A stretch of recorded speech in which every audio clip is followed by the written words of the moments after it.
Remember the 1960s?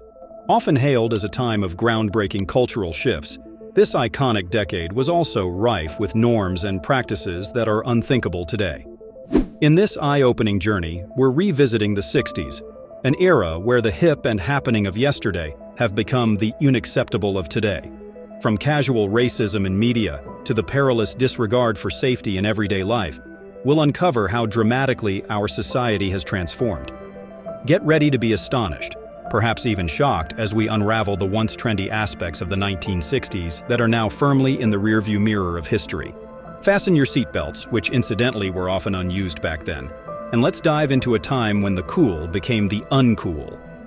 In the 1960s, casual racism and sexism were not just norms, but fixtures in daily media. Imagine flipping through a TV guide and seeing shows like Leave It to Beaver, where subtle racial insensitivity was often played for laughs, or I Love Lucy, where Lucy's world revolved around her home and husband, echoing the era's gender expectations. Advertisements weren't any different. A Van Heusen tie ad, for instance, blatantly declared it a man's world, with a woman serving a man breakfast in bed. Minorities often found themselves trapped in stereotypes, like Rochester in the Jack Benny program, portraying a limited, typecast image of African Americans. These portrayals, once commonplace, now strike a stark contrast to our current pursuit of equality and inclusivity, highlighting a significant shift in our cultural narrative and societal values. From the screen to everyday life, another aspect that has seen a radical transformation is smoking habits. Smoking in the 1960s was a ubiquitous symbol of glamour and sophistication. Picture an office scene from that era, where executives puff away during meetings. Or imagine walking into a hospital where doctors, nurses, and patients alike smoked freely. Even airplanes had their ashtrays, with passengers lighting up at high altitudes. This stark contrast to today's world, where smoking in public spaces, from workplaces to airplanes, is not just frowned upon but often legally prohibited, reflects a profound shift in our societal values. Our increased awareness of health risks associated with smoking has transformed it from a mark of sophistication to a public health concern, leading to stringent anti-smoking laws and a dramatic change in social attitudes. Speaking of health, let's shift our focus to another critical aspect that was shockingly different in the 60s: vehicle safety.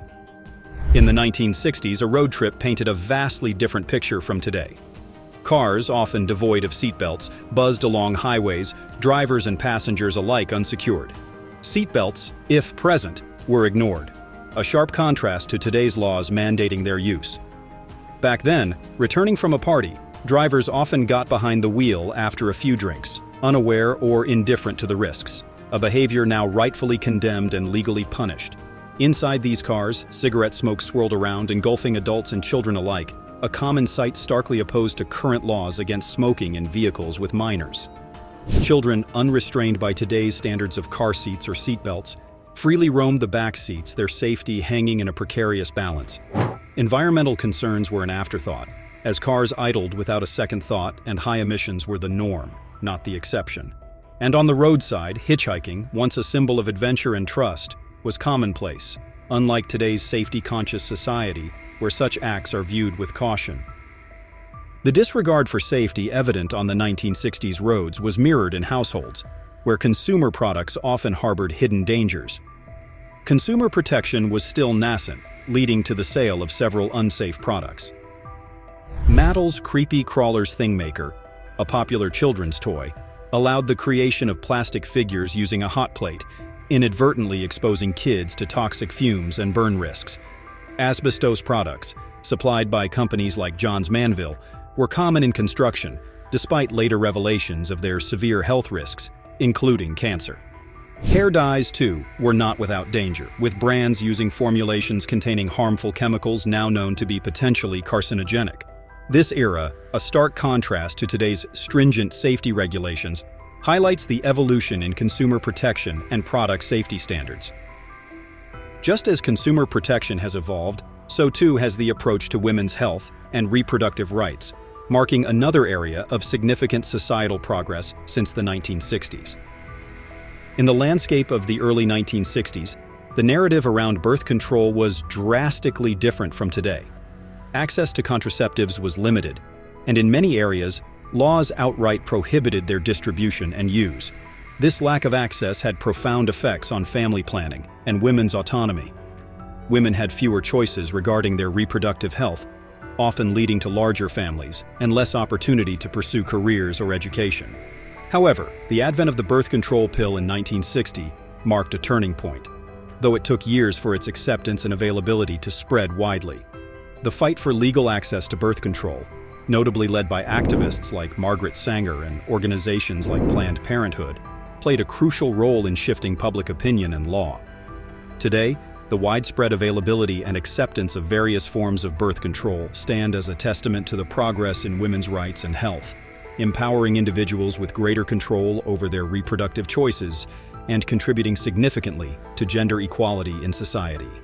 Similarly, the realm of free speech and expression underwent a significant transformation from the 1960s to now, reflecting a broader shift in societal attitudes and norms. In the 1960s, America's cultural landscape was tightly regulated by censorship, particularly in media and public discourse.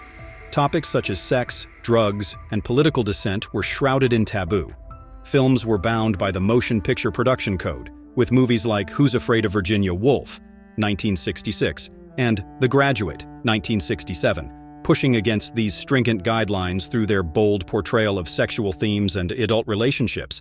In the music scene, songs like Bob Dylan's Blowin' in the Wind and Barry McGuire's Eve of Destruction faced bans for their anti-war messages, while the Rolling Stones' Let's Spend the Night Together was controversial for its sexual innuendo. Today the scenario is vastly different, with a much broader acceptance and protection of free speech and expression. This shift from the heavily censored discourse of the 60s to today's open dialogues showcases a significant societal transformation, embracing diverse ideas and perspectives in a more accepting public sphere. Moving from the realm of free speech and media, let's shift our focus to another critical area that saw drastic change since the 1960s: environmental awareness and responsibility. The 1960s showcased a profound lack of environmental awareness. Incidents like the Cuyahoga River fires, where industrial pollution caused the river to ignite, were shocking yet reflective of the times. Cities like Los Angeles and New York grappled with widespread air pollution due to unchecked emissions, causing health hazards and reducing visibility. The rampant use of DDT and other pesticides, highlighted in Rachel Carson's groundbreaking book Silent Spring, wreaked havoc on wildlife and raised alarms about agricultural chemical use. These examples paint a picture of an era where environmental concerns were secondary, in stark contrast to today's growing emphasis on sustainability and environmental protection. As we conclude our journey back to the 1960s, it's clear that many things once considered hip are now starkly unacceptable. This retrospective glance reveals not just how much society has evolved, but also the dynamic nature of social norms and values. What was once mainstream in the 60s has given way to a more aware and progressive world today. Which 60s practice that we discussed surprised you the most in its transformation? Share your thoughts and any other 60s norms you think have changed dramatically in the comments below. Let's continue the conversation about how our world is ever evolving.